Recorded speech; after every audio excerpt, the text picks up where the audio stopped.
Coming out today.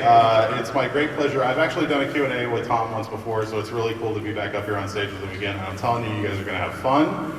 So we're going to get through as many questions as we possibly can. We've already queued everybody up, so don't even bother going over there because we've gotten as many people up here as we can. But this is going to be really fun, and I know I don't really need to introduce him anyway, but he's really cool and he's a really, truly nice guy. So it's a pleasure to introduce Mr. Tom Felton. Let's bring him on.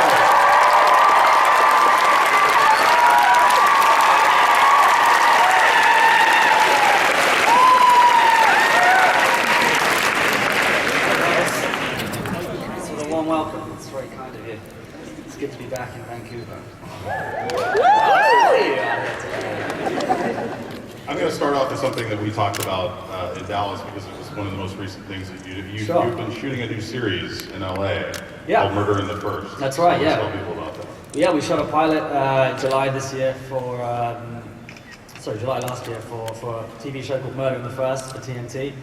And it got picked up in October, and we're now 8 episodes of 10 through, and we've nearly finished it. It's a very exciting season, very cool character. I'm hoping you guys will enjoy it. Is that blocking? Probably blocking there for you, I would imagine. So. No water for you. Yeah, okay. It's interesting because I mean we literally have watched you grow up on screen with the Harry Potter movies, and I'm sure that to some extent that was a very exciting journey. I'm sure that there was also a lot of tension that comes along with that. You know, when you look back on that experience, what are some of the memories and things that you were able to take away from that? And how does it feel to you now, looking back on it, now that it's all done? Weird, to be honest with you. It's even stranger when you get a chance to come somewhere new and exciting and get to meet hundreds, if not thousands, of very friendly, excited faces that, in a way, I feel like I've grown up with a lot of people that I've never met before because they've seen me grow up on throughout the film. So it's very exciting, and I feel very honored to be a part of so many people's lives. You know, it's kind of cool. Every year that goes on, I think you get more sweet memories that come back of realizing how good it was and how lucky we were, and how amazing it is to be involved in something that has touched so many lives and still continues to do so. And you've been meeting fans all over the world. How's your experience been here in Vancouver and the fans that you've Delightful. You people are a delightful bunch, so thank you very much. You seem to be as excited as the most excitable and polite as the politest. So I appreciate it. It makes it a lot easier and more fun for me when you guys are like that. So I'd just do conventions here if I had the choice.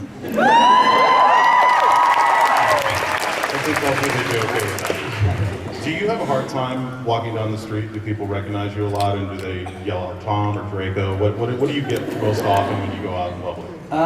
Some people have booed me on the street. It used to trouble me as a child, but now I take it as a compliment now.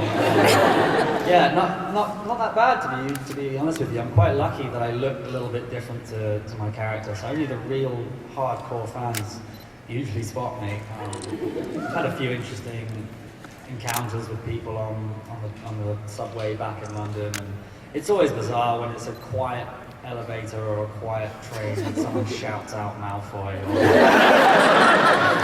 or even worse, they start throwing spells at you. You never know how to react when someone does that, so I just try and smile and wave back. Yeah, generally speaking, they're all pretty lovely. They're a lovely bunch.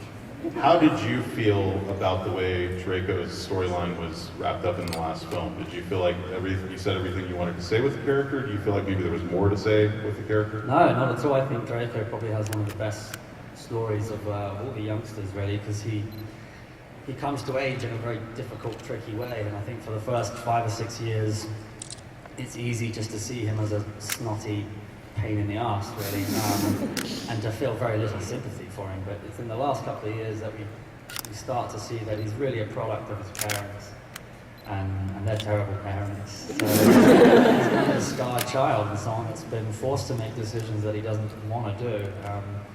He comes to age nicely in the last film, where he realizes that maybe he doesn't want to follow in in his father's footsteps, but he's forced to. So it's kind of a nice place to end it, and the Malfoys have a nice sort of departing from the films, I think. Yeah.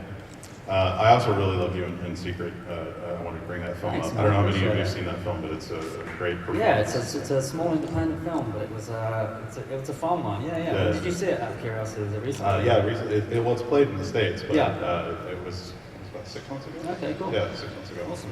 Fantastic. I want this to be about you guys because I could sit up here and ask questions all day long. So let's get going with the audience questions. Go ahead and step right up to the mic.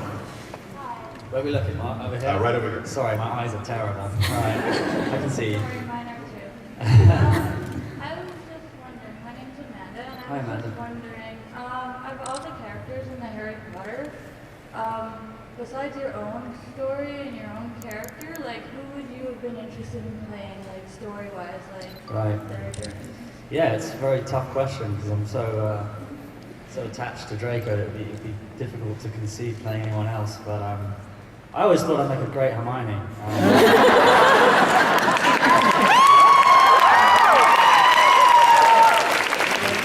So maybe if they do the remakes in 10 years, I'll have another stab at it. But yeah, no, I'm pretty attached to Malfoy, to be honest. Okay, thank you. Thanks, love you. Hi, my name's Whitney. Hi, Whitney. So for the new Harry Potter spin-off, Fantastic Beasts and Where to Find Them, what kind of cameo would you like to make, and what kind of fantastical beast do you think you could relate to? Wow, good question. I don't really know anything about these new spin-off films. I mean, I know they're Harry Potter related, but I'm not exactly sure what they're going to encompass from previous books or previous worlds. So I'm not sure. I definitely would love to do it. I know the offer's not on the cards at the moment, but a cameo in that would be very cool. And I'm not sure, really, as far as what beasts they will come up with. I'm sure they'll be bigger and better than ever. I always had this weird dream that maybe in 20 or 30 years, when they remake the Harry Potter films in 4D scratches or whatever it is, I would get a chance to come back and play Lucius. So maybe one day.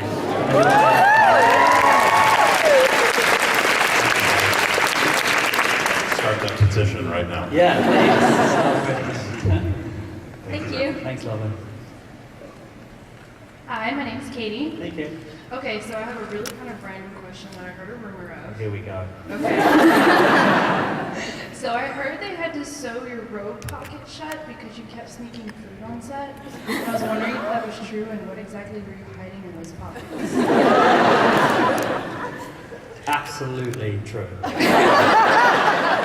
I made a few enemies with the kids there because the pockets were huge. On Yes, these they robes. are very huge. Right. You have whole pizzas in them. You can literally, yeah, I can attest to that. We used to have all sorts of just goodies and sweets and chocolates and phones. Was it like a surprise when you got to set one day and you're like, oh, these are so shut? This is Well, so yeah, because I think other kids started to follow suit, and they pointed the blame largely at me. And then from there started sewing up all the pockets up. So that really sucked. I think it was because in one of the scenes there's a shot of me walking along and it looks like I'm smuggling grapefruits. So yeah, it probably threw a few people off, so they said, right, let's just sew his bloody pockets shut. All right, thank you. Thanks, Logan.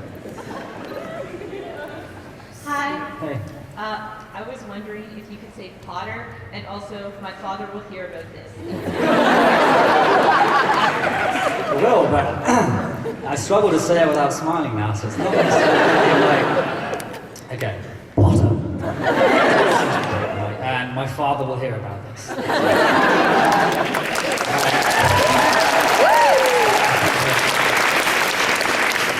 Hi. Hey, Oh yeah, sorry. is that it? No. Thank you for your question. I was wondering which house you think that you would be in and why. Unmistakably Slytherin, I think. It just buys me a lot of room for error there. I'm not a particularly nasty person, but if I didn't fancy going to school one day, then you're really pretty safe if you're in a Slytherin house. Yeah, I'm very attached to them, so yeah, I'll have to say that. Thanks. Thanks, love. That's some Slytherin support or something. I'd museum thing in Los Angeles a while ago, and they have a sorting hat there, and they make you put it on, and something shouts from the ceiling what you are, and they were so worried that they were going to put it on my head, and it was going to say something else, that they didn't want me to do it. They did, and it said Gryffindor, and I threw the hat down in disgust. Yeah, but behind the scenes, they didn't put it in the DVD. Hi, I'm Calista. Hey. I met Daniel Radcliffe like a couple months ago in Right. my town, and he signed my golden snitch thing that I made in grade 8. Cool. I was wondering if you could sign it for me because I couldn't afford an autograph. I would love to, yeah. Okay. I mean, Can I come up? Is that okay? Let's wait until after. yeah, sure. Okay, Maybe thank at the you. end, so we don't. Yeah, thank you. Hi Tom, Hi, how's it going? pretty good. Are you a Death Eater or just black? I'm technically a man of the Night's Watch, but I'm Okay. relatively.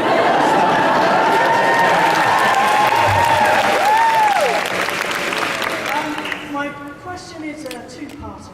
Sure, hit me. So the Harry Potter series is essentially a who's who of British acting talent over the Right. last 50 years. Sure. So firstly, who was your favourite person to work with? And secondly, was there anyone that you turned up on set and were like, good God, I'm so starstruck, like the shakes are on. Right, right. Well, I didn't know who a lot of these actors were when I first joined up as an 11 or 12-year-old. You don't tend to know who Gary Oldman or Michael Gambon or a lot of these people are. You haven't seen a lot of their work yet, so it's quite nice to meet them and not have a clue. I actually met Gary Oldman for the first 3 times, and I thought he was a janitor. I had no idea who he was at all. I thought he was taking tours. It's very embarrassing. And then became a huge fan. Did you like spill something on the floor and say, could you please? I saw him sort of lurking around. I never saw him cleaning. I just didn't know what he was doing. I had a big fear of Alan Rickman. Who plays Snape, not only because of his booming, deep voice, but he can be quite a surly character. He likes to almost stay in sort of Snape mode. And it's always bizarre. I remember looking at the canteen and seeing a few goblins queuing up with their lunch trays, and then Alan Rickman behind in his big. That was a very surreal picture. That we made. But he's a lovely guy. Actually, it just took a while. It took me about 4 or 5 years to say anything more than "Good morning, Alan." He was a very sweet guy, and he's got a wicked sense of humour. As far as people, they all taught me loads, and I have nothing but warm memories of working with all of them. But Michael Gambon, who played Dumbledore in the last 3 or 4 films, was a hell of a lot of fun. And although his performance is very compelling, he really didn't take himself too seriously at all. I mean, I was stashing food in my robe pockets, as we've already discovered. He was sneaking cigarettes in his beard. Pretty sure he had a hip flask on him at some point. It made it a lot of fun and sort of relaxed us all. So I was very nervous about working with him one-on-one. And he was a big reminder to say, yeah, no worries, chill out, enjoy it. Perfect. Thank you very much. Thanks, love. Hello. How you doing, sir? Not too bad, so. All right. Okay, so my question here is, would you prank call one of your Harry Potter co-stars for us right now? Are you going to pay for that? I might be willing to. It's a very tempting offer. My phone is not working over here, I'm afraid. And B, I'm not sure if I would be willing to upset one of them over this. It's a good idea. It's definitely the first question I've had on that note. Maybe later on I'll get a chance to do so, and I'll send them my love from all you lot. If you were going to prank call somebody, who would it be? Daniel. Okay. You never asked me to tell me either, so, but yeah, all right. Thank you. Cheers, mate. Hi Tom. Hey, how you doing? Yeah, thanks. How about you? Marvelous, thank you. My question was, of all the Harry Potter characters, who are you most curious to learn more about their backstory or additional information, excluding Draco? That's a good question. What's the answer off your top of your head? Do you have one? I want to know more about Narcissa, personally. Right, yeah, that's cool. I'd like to know more about Voldemort, really. He'd be kind of cool. I know we know a lot about his younger years, but it'd be nice to know, flesh out some of his story a bit. I think all of the characters have such potential to go on even Luna and Neville. I'd like to know more about his childhood for some reason. Yeah, it has a lot of potential. There's so many rich stories and characters that I think that even if Joe wanted to write an entire book on Narcissa or Luna, I'm sure it'd be very compelling. Thank you. Thanks, love. Hi, Tom. My Hello, name's mate. Tony. Sorry, I missed that. What was that? Oh, sorry. I'll move it here. There we go. My name's Tony. I'm a real big fan of yours because you do a really good job at just making your audience hate you in pretty much every film you do. No, it's actually a compliment because it really takes a lot of talent to play a good, compelling villain to actually stir up those feelings in your audience and touch them that way. My question is, how do you do it? I'm just a really horrible person. No, I don't know. I remember vividly coming out of one of the first Harry Potter premieres and being a bunch of youngsters in the after party afterwards, and lots of them hurling rather nasty names at me. I shan't repeat because I'm sure there are some young ears in the crowd. And I got really offended. I thought, God, these guys, I've really upset them. But in fact, as you just said, if I'm scaring the wits out of these 6-year-olds and convincing them I'm some evil Nazi-like child, then they must be doing something right. So yeah, for sure. Sorry, I've gone off on a tangent. What was your... How did you do it? Oh, right, yeah. I mean, I used to say the excuse of I have 3 older brothers who gave me quite a bit of grief, as any brotherlies, any brothers should do. So I channeled my frustrations and then let them out with Draco. But that's a cheesy answer, and there's no truth to that, I don't think. We just saw it as fun. I've always seemed it to be great fun to play someone very different from yourself. Draco's kind of the epitome of that. He's the direct opposite. He's had a horrible childhood. He's a wizard.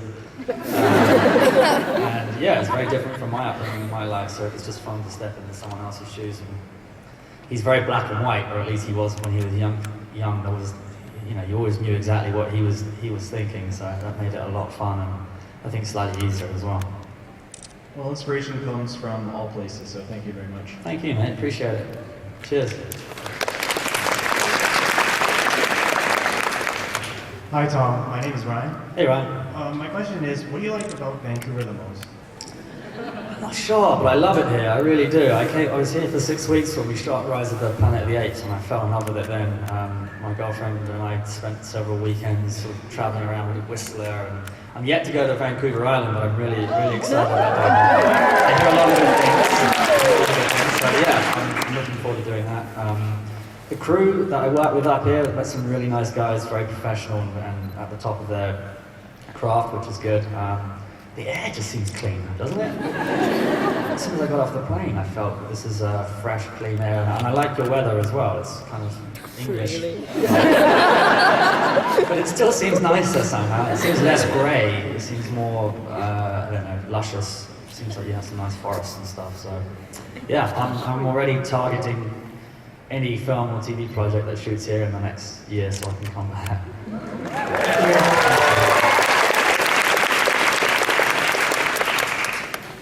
Hi. Hello. So I was wondering if you've read any of the Draco-related fan fiction or heard about any What's she talking about, Tom? We got the same question in Dallas. Yeah. Same response. Fan fiction is always, I'm torn, to be honest with you, because I'm very pleased and excited that it's enabled you to be creative and to write your own stories and pictures. The subject and notion of the stories and pictures is a little more questionable, but it's creative nonetheless. So I'm very pleased, genuinely, that people are excited enough to go and do their own work. A little freaked out when they involve me and Daniel fornicating in a bathroom or whatever. So yeah, he's seen the pictures, I've seen the pictures. We can both agree that they weren't real. At least we didn't take pictures that night. So yeah. fun, and yeah, I appreciate your good work. Keep it up. Kind of makes the idea of the prank call more interesting. Actually, I think my brother had that as a screensaver on his phone for about 3 hours. Hi, my name's Emily. Hi, Emily. So I had a question. I was wondering, did you ever have a really serious scene that you were supposed to do, but you and your scene partner could never keep a straight face? One springs to mind.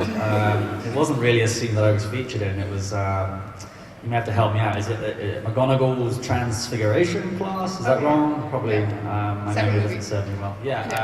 But we all had animals, little animals in front of us to be able to do our spells on. And my friend Goyle, Josh Urban, he had a millipede the size of my forearm. And it was very, very fat, and it scared the life out of both of us. And he kept poking me with one to try and keep it on. And there was a monkey next to us doing something that he shouldn't be doing. I won't go into details, but basically we were literally pissing ourselves with laughter. The entire scene. We got in trouble with the director, producers. Maggie Smith wasn't best pleased with us. You know when it gets under your skin and you shouldn't laugh, that's always when it hits you hardest. And we just cried like girls for 3 or 4 takes, yeah, and then had to be ushered off the set. But yeah, good times. Thank you very much. Thanks, Lola. Hi, my name's Chloe. Hey, Chloe. I met you earlier and you shook my head, and I was just wondering, how do you get your hands so soft?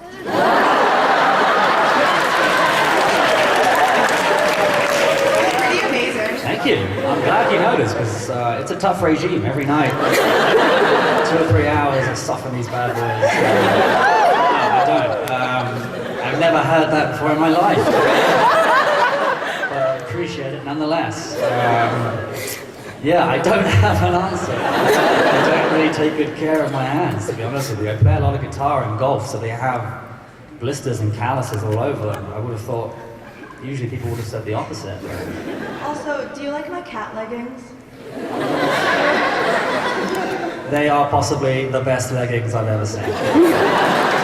Thank you. No worries, yeah, I think deserves a round of applause. Marvelous. Can somebody help her lower the microphone? Yeah, she's on the jump, bless her.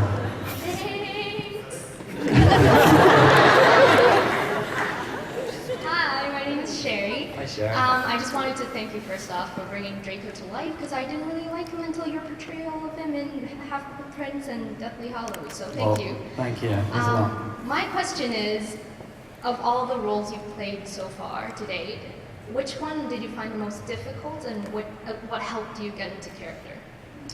I've been lucky enough to the characters that I have been playing, they're very enjoyable, and generally if I enjoy it then it doesn't feel too challenging. Rise of the Apes was the first film where I did an American accent, which was a bit of a daunting task at first.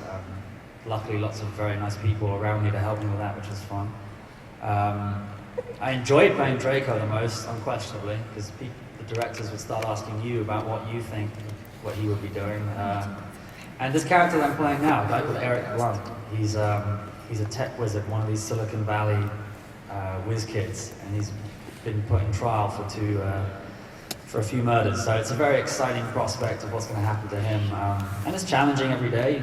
It's different learning, learning lines and different accents and stuff. But generally speaking, it's all very enjoyable. It's a terrible answer, sorry. That's fine. Also, Alright. I think this wig would look really good on you. Appreciate it. Maybe we'll have a little trying on session later on.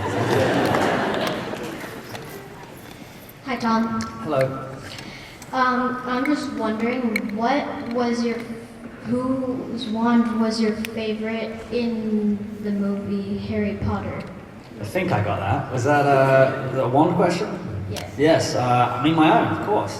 Draco's wand was the best. I've got it right here. You have it? Yeah, it's right here. It's a trusty stick. Use it wisely. Well, I liked Voldemort's as well. That was pretty cool. Same. Yeah, right? But we always used to have fun, pass them around and try each other's out for a sec. But there's only one of each, people always think that I stole my wand or we all get to keep our wands, but there was only ever one original of each person's wand, and right now I think they're at the museum in London. So it's a shame I didn't get to keep it, but at least it's going to a good home. Also, what was your favorite spell you used? I'm kind of an Expelliarmus fan. What about yourself, man? Yeah, it's awesome. Yeah, right? Me and this kid are bonding, I like it. You're welcome to Slytherin anytime, dude.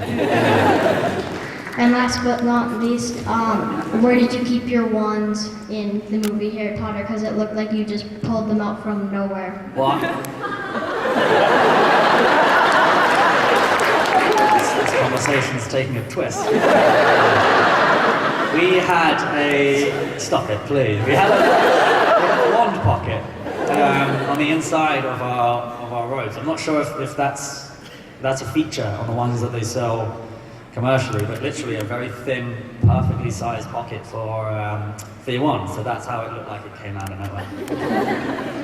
How on earth did you reach it with all that food in there? Well, yeah, we had to go through the Maltesers and the crisps and finally find your wand. Just to kind of wrap this up, looking back on the series, I mean, I'm sure that there were several moments that were probably wonderful moments on set. I'm sure there were trying days on set, but is there a particular moment that kind of stands out in your mind as something that you'll always remember and you always think like this was so special to be a part of that particular scene? Yeah, I mean, there's hundreds of them, literally.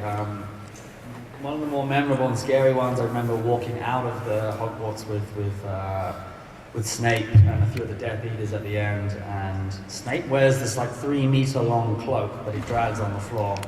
And the director was very keen for me to walk behind him.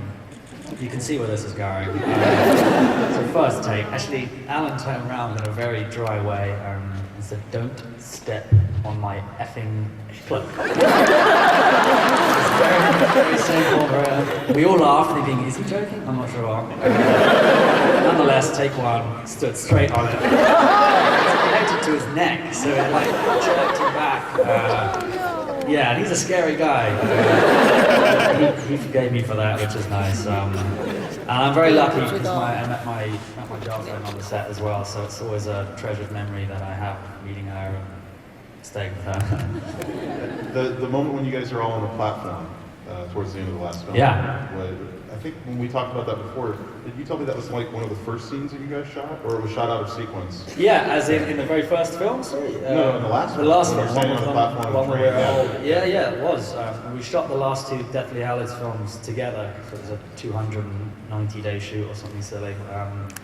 And one of the earliest ones was that. In fact, we did months and months of preparation for it as far as all the special effects that were going to be able to stick to our face. And they wanted pictures of my dad and my brothers and all sorts to see how we were going to age. I think I got the worst end of the stick of anyone in that bunch. I was like nearly bald. I was supposed to be 40 years old. My dad's Jason Isaacs, look at the guy. But yeah, it was a lot of fun. I actually enjoyed that. It was even more fun because my wife, Astoria, was played by my actual girlfriend, so we got to do it together, which was fun. And we had a son for 2 days, which is long enough to have any son.